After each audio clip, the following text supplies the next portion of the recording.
سورہ فاتحہ جو تھی وہ مکی صورت ہے. اس کے بعد جتنی صورتیں اب تک ہم نے سماعت کی وہ سب مدنی صورتیں. سورہ بقرہ بھی مدنی، سورہ آل عمران، سورہ نساء، سورہ مائدہ. اب مکی صورت کا آغاز ہے. آپ نے یہ اندازہ لگا لیا ہوگا کہ مدنی صورتوں میں شرعی احکام اور اس کی تفصیل زیادہ ہوتی ہے، اور مکی صورتوں میں جگہ جگہ مشرکین مکہ کا رد، بتوں کا رد، شرک کا رد، توحید کا بیان، حضور اللہ کے سچے رسول ہیں اس کا بیان، قرآن اللہ کی سچی کتاب ہے اس کا بیان، قیامت کی ہولناکیوں کا بیان، جنت اور جہنم کا ذکر، یہ اکثر مکی صورتوں میں ہوتا ہے. سورہ انعام مکی صورت ہے، ہجرت سے پہلے اس کا نزول ہوا. قرآن پاک کی ترتیب کے اعتبار سے اس کا نمبر 6 ہے اور نزول کے اعتبار سے اس کا نمبر 55 ہے. اس میں 165 آیتیں ہیں اور 20 رکوع ہیں. اس سورہ مبارکہ کے اندر کسی لفظ کی کمی بیشی تو نہیں ہے، لیکن جو آیتوں کی ترتیب ہے اس میں 2 قول پائے جاتے ہیں. بعض کے نزدیک اس میں 165 آیتیں ہیں اور بعض کے نزدیک 166 آیات ہیں. مطلب یہ کہ آیات کی جو گنتی ہے اس میں بعض نے بعض مقام پر آیت کو تسلیم کیا، بعض نے بعض مقام پر، لیکن الفاظ تو وہی ہیں، کیونکہ قرآن مجید فرقان حمید میں کسی لفظ کی کمی بیشی کہیں نہیں ہو سکتی. اس سورہ مبارکہ کے بےحد فضائل ہیں. المعجم الکبیر 12ویں جلد حدیث نمبر 12930 ارشاد فرمایا سورہ انعام ایک ہی رات میں مکہ مکرمہ میں نازل ہوئی. یہ وہ صورت ہے کہ پوری صورت ایک ہی رات میں نازل ہوئی اور رات ہی میں آپ نے جو لکھنے والے تھے انہیں لکھوایا. جب یہ نازل ہوئی تو اس کے ارد گرد 70,000 فرشتے نازل ہوئے. اتنے فرشتے تھے کہ انہوں نے مشرق اور مغرب کو بھر لیا، اور یہ فرشتے بلند آواز سے اللہ کی تسبیح اور تقدیس بیان کر رہے تھے. زمین لرز رہی تھی اور حضور صلی اللہ علیہ وآلہ وسلم پڑھ رہے تھے سبحان اللہ العظیم سبحان اللہ العظیم، اور آپ نے سجدہ کیا. سورہ انعام کی فضیلت میں ہے کہ پڑھنے والے کو ایک ندا کرنے والا فرشتہ ندا کرتا ہے اس سورت سے محبت رکھنے اور اس کی تلاوت کرنے کی وجہ سے آؤ جنت کی طرف. اس سورہ مبارکہ کی جو ابتدائی 3 آیتیں ہیں اس کی بڑی فضیلت ہے. حدیث پاک میں ہے کہ جس نے 3 آیتیں پڑھی اور بعض حدیثوں میں فجر کی نماز کے بعد پڑھے اور بعض میں مطلقاً ہے، تو 3 آیتیں جو سورہ انعام کی شروع کی ہیں، فرمایا جو پڑھے گا 70,000 فرشتے قیامت تک اس کے لیے دعا کریں گے.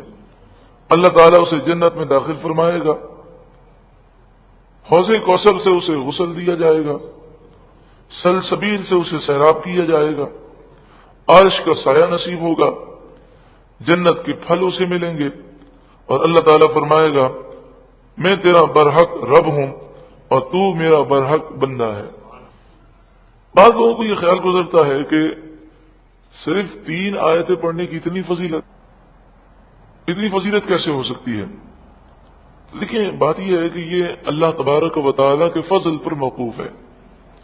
جب بھی کبھی آپ کسی چیز کی فضیلت دیکھیں تو یہ سمجھ جائیے کہ یہ ضروری نہیں کہ یہ سب مل جائے. مراد یہ ہے کہ اگر کوئی یہ پڑھے گا اور رب راضی ہو گیا تو اپنے فضل سے وہ بے پناہ عطا فرمائے گا اور اس کے فضل کی کوئی انتہا نہیں ہے. جیسے بخاری شریف حدیث نمبر 173 ہے کہ نبی اکرم صلی اللہ علیہ وآلہ وسلم نے فرمایا ایک گناہگار سیاہ کار شخص جا رہا تھا اور اس نے کتے کو دیکھا کہ وہ پیاس سے مٹی کو چاٹ رہا ہے، تو وہ کنویں میں گیا اور اس نے کنویں میں جھانک کر دیکھا، کنویں کے پاس گیا اور کنویں کو جھانک کر دیکھا، پانی تو تھا لیکن ڈول نہیں تھا، تو اس نے اپنا موزہ جو ہے وہ کنویں کے اندر ڈالا، چمڑے کا موزہ، اور اس میں پانی اس نے بھرا اور بھرنے کے بعد اس کتے کو پلایا. رسول اللہ صلی اللہ علیہ وآلہ وسلم فرماتے ہیں اس کتے کو پانی پلانے کی وجہ سے اللہ نے اسے جنت عطا فرمائی، اسے بخش دیا. تو یہ رب کا فضل ہے. اس کا کرم ہے. انسان کتنا بھی گناہ گار سیاہ کار ہو لیکن وہ کسی عمل سے راضی ہو جائے تو اس کا فضل بے حساب ہے، اس کی کوئی انتہا نہیں ہے. اس لیے انسان کو چاہیے کہ کسی نیکی کو حقیر نہ سمجھے اور کسی گناہ کو چھوٹا نہ سمجھے. ہو سکتا ہے کون سا گناہ ہم نہیں جانتے، کون سا گناہ اللہ کو ناراض کر دے اور کون سی نیکی اللہ کو راضی کر دے. حضرت جنید بغدادی رحمۃ اللہ تعالی علیہ، آپ کا بڑا مقام ہے اور آپ کو اللہ تبارک و تعالی نے بڑا کمال اور بڑی فضیلت عطا فرمائی.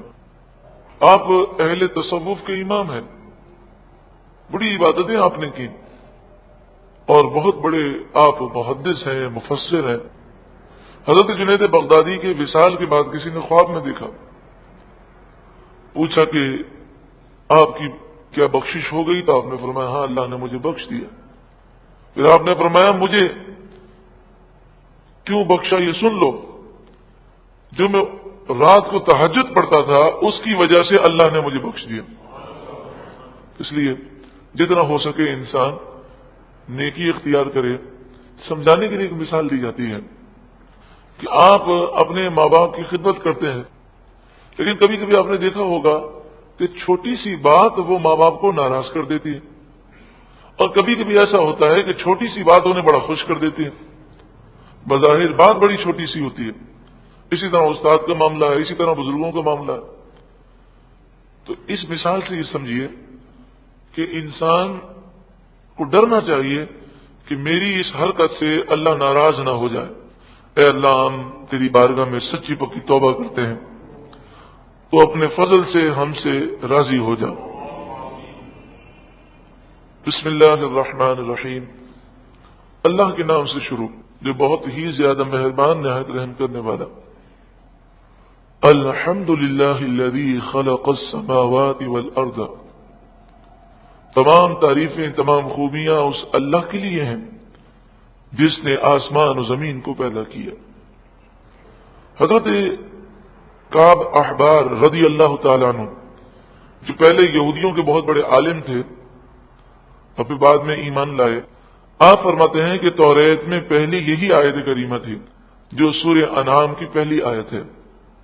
وَجَعَلَ الظُّلُمَاتِ وَالنُّورِ، اور اللہ نے اندھیرے بنائے اور نور پیدا کیا.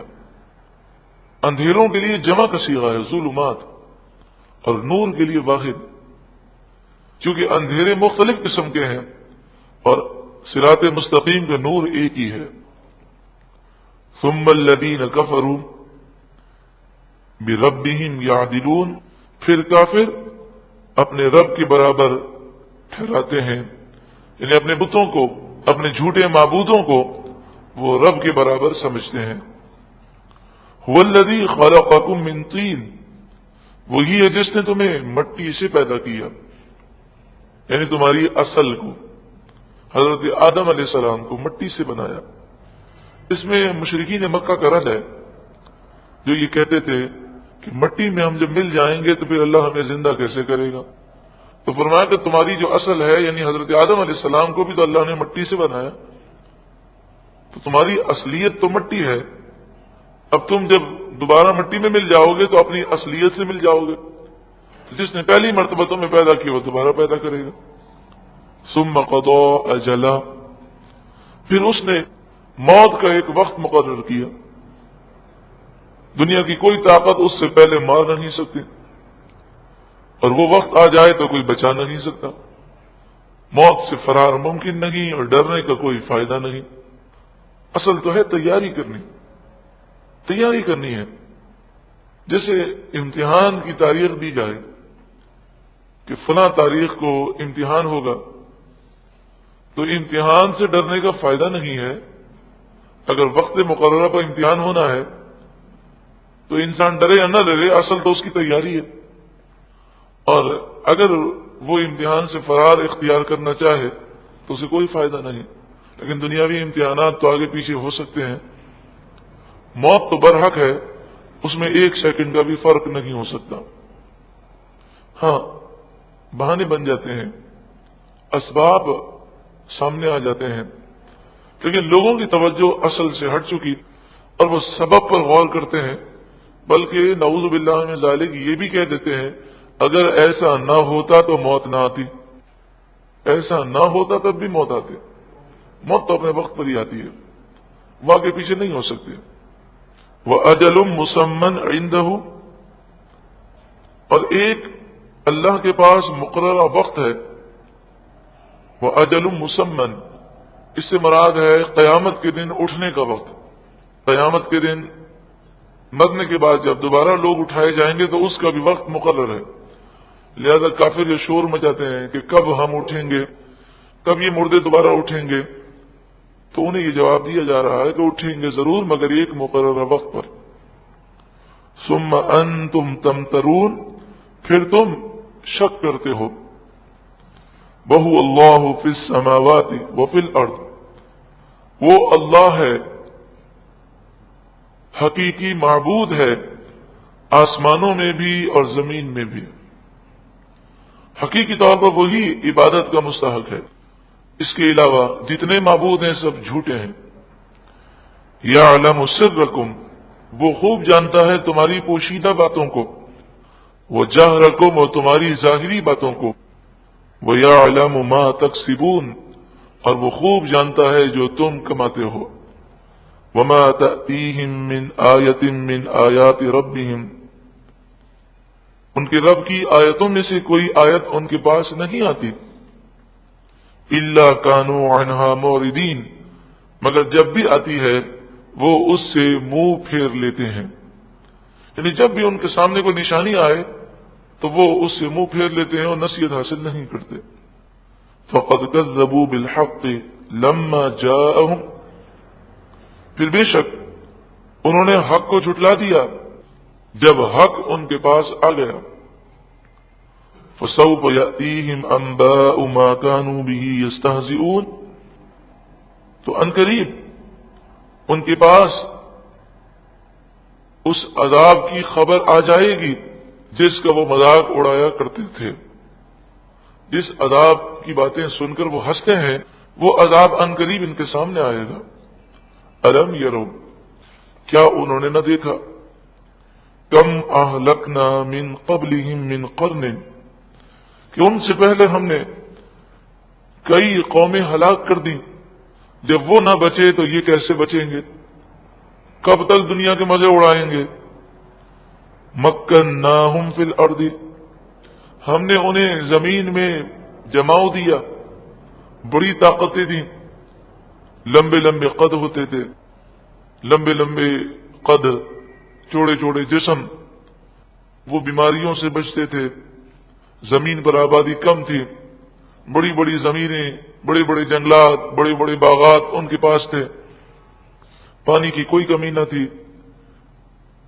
تو جو انہیں نعمتیں ہم نے دیں، ما لم نمکن لکم، وہ نعمتیں ہم نے تمہیں نہیں دیں، نہ تو تمہاری عمر اتنی لمبی ہے، وہ تو 1000 سال یا 2000 سال ان کی عمریں ہوتی تھی، نہ تو تمہاری عمر لمبی ہے، 60 سال 70 سال 50 سال، نہ تم اتنا کھا سکتے ہو، تمہارا جسم بھی کمزور ہے، اور آبادی زیادہ ہونے کی وجہ سے اب نہ وہ جنگلات ہیں، نہ وہ باغات ہیں، نہ وہ بڑی بڑی زمینیں لوگوں کے پاس ہیں، دن بدن ہم سکڑتے جا رہے ہیں، لیکن اس کے باوجود رب کے غضب سے ڈرتے نہیں۔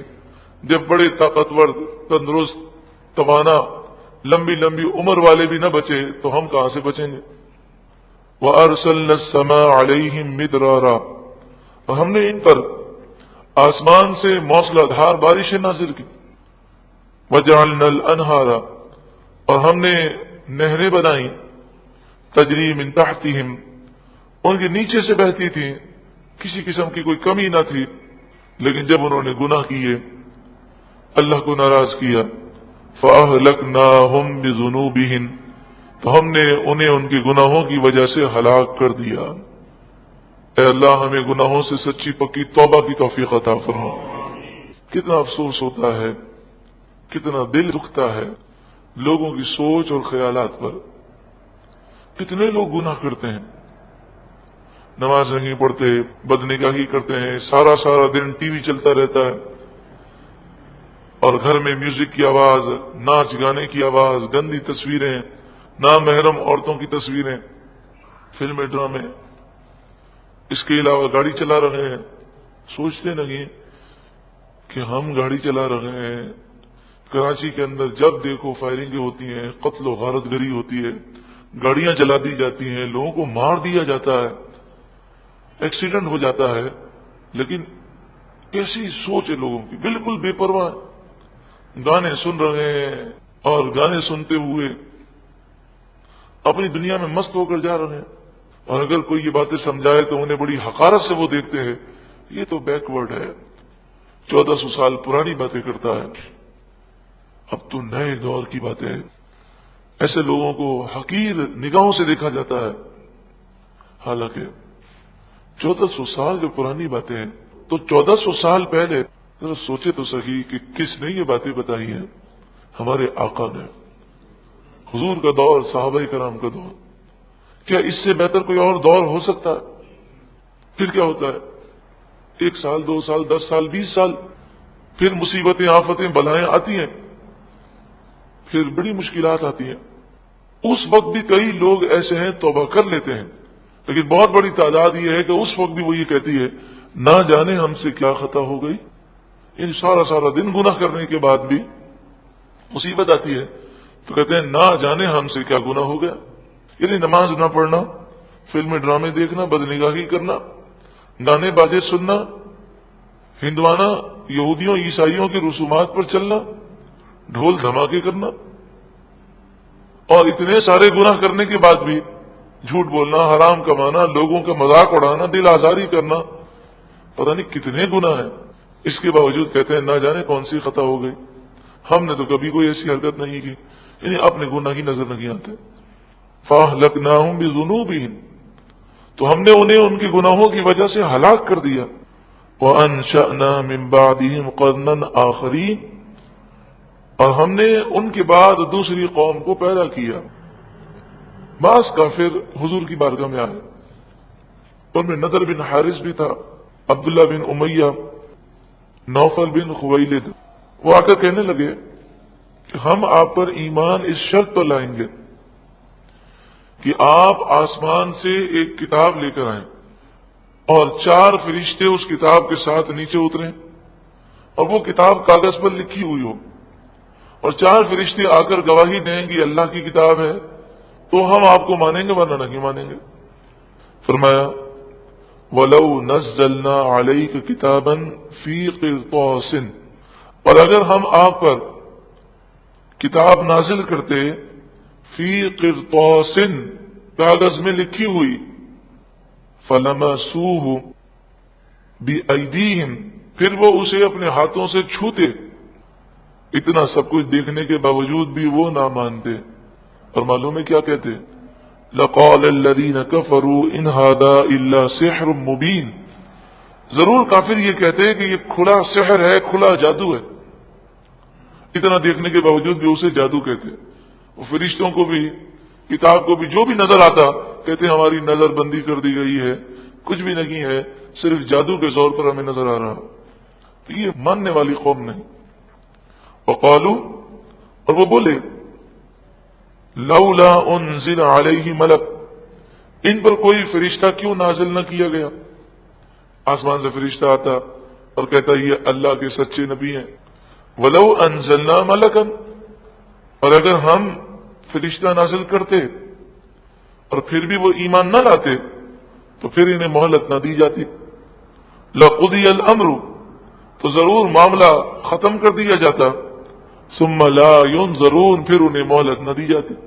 چونکہ جب کوئی قوم مطالبہ کرے اور اس مطالبے پر نشانی مل جائے پھر بھی اگر وہ ایمان نہ لائے تو وہ ہلاک ہو جاتی ہے۔ وہ کہتے کہ رسول اللہ کو نبی اور رسول کیوں بنایا گیا؟ کوئی فرشتہ آسمان سے آتا اور آ کر وہ ہمیں اسلام کی دعوت دیتا۔ وَلَوْ جَعَلْنَاهُ مَلَكًا، اور اگر ہم نے فرشتے کو رسول بنایا ہوتا، لَجَعَلْنَاهُ رَجُلًا، تو ضرور ہم اسے مرد بناتے۔